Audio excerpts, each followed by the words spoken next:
Evaluating how well a college prospect or international prospect will translate to the NBA is an imperfect science. Sometimes you take a player that has all the physical tools to be great, but they sadly end up being no more than a serviceable backup. Other times you take a flyer on a kid who has high upside, but is always 2 years away from being 2 years away. At the end of the day, so many factors play a role into one's ability to produce at a high level once entering the league. Namely, one's physical profile, basketball IQ, scoring versatility, and motor are just a few. Moreover, just as important is a competent head coach, complementary pieces, and a solid developmental staff, all of which have had fingerprints on LaMelo Ball's stellar rookie season thus far. But before we discuss LaMelo Ball's impressive play for the Charlotte Hornets, be sure to leave a like on this video as it only takes a second of your time but makes a massive difference. And if you end up enjoying this video, feel free to subscribe to the channel.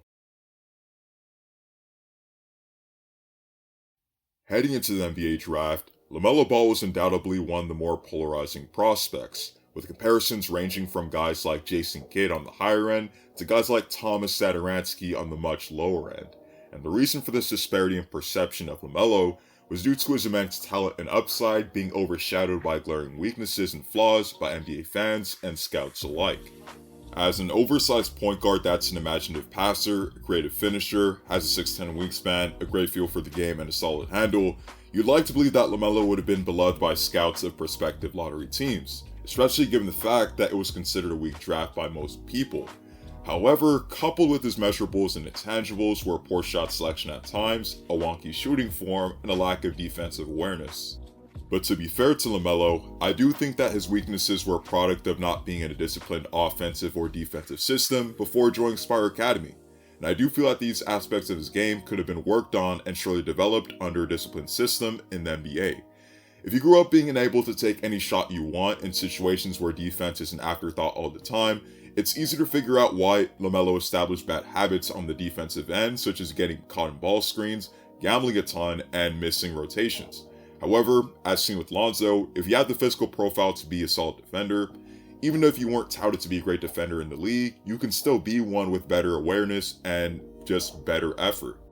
Moreover, despite the reservations about LaMelo Ball's game, the Charlotte Hornets still took the best prospect available at number 3 in the NBA draft.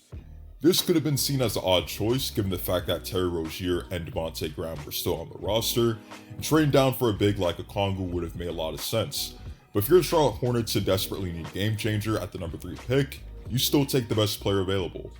And thus far, the LaMelo Ball Charlotte Hornets pairing seems to be working out pretty nicely for both sides. The reason the Hornets were arguably the biggest winner in the NBA draft was solely because they desperately needed a game changer to catapult them out of mediocrity.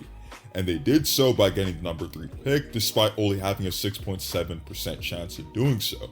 And for LaMelo, out of the lottery teams, this is probably one of the better destinations you could have possibly dealt with. An ideal destination for LaMelo would be a team where there are at least some offensive threats surrounding him so that he could optimize his playmaking ability. And ideally, this team would also have multiple ball handlers so that LaMelo could be encouraged to play off the ball more. And being playing off the ball more, he doesn't have to settle for off the dribble threes all the time, rather have more assisted threes leading to more efficient play. And it's also imperative that this team also has a solid coach that isn't going to coddle LaMelo and allow him to take any shot that he wants to. And thus far, it's safe to say that the Charlotte Hornets have provided all of this to some extent. When you watch the Charlotte Hornets play, LaMelo Ball's impact is felt all over the floor, which also makes him such a joy to watch.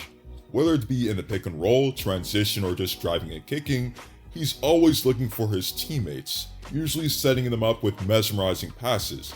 The Hornets are not a juggernaut of an offense, but when LaMelo's on the floor, it seems that opportunities are always created because he always knows where his teammates are at all times.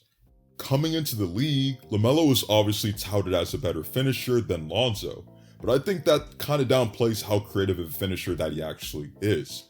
He's obviously not Kyrie Irving, nor has he filled out his frame yet, but his ability to finish in transition is what makes the Hornets such a dangerous team when they push the pace. LaMelo can finish with either hand and can finish even in awkward angles, and since he's such a great playmaking threat, doing something as simple as driving to the hoop leaves defenses on their toes because they have to respect the threat of the pass. Offensively, LaMelo is also maturing as a player.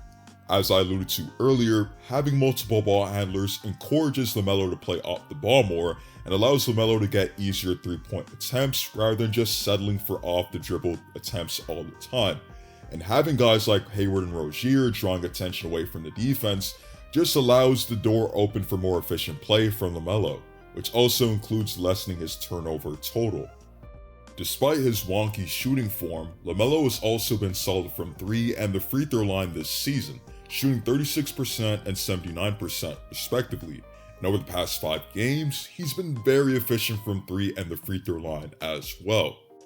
LaMelo obviously still has flaws in his game, such as his defensive awareness, finishing through contact at times, and having unforced turnovers. But it's safe to say that he's already improving in those areas and will continue to improve as his career progresses. LaMelo Ball has a bright future ahead of him, and the Charlotte Hornets are as fun to watch as they've been since I've been watching the NBA. And as long as he remains healthy, the sky's the limit for the kid of Chino Hills.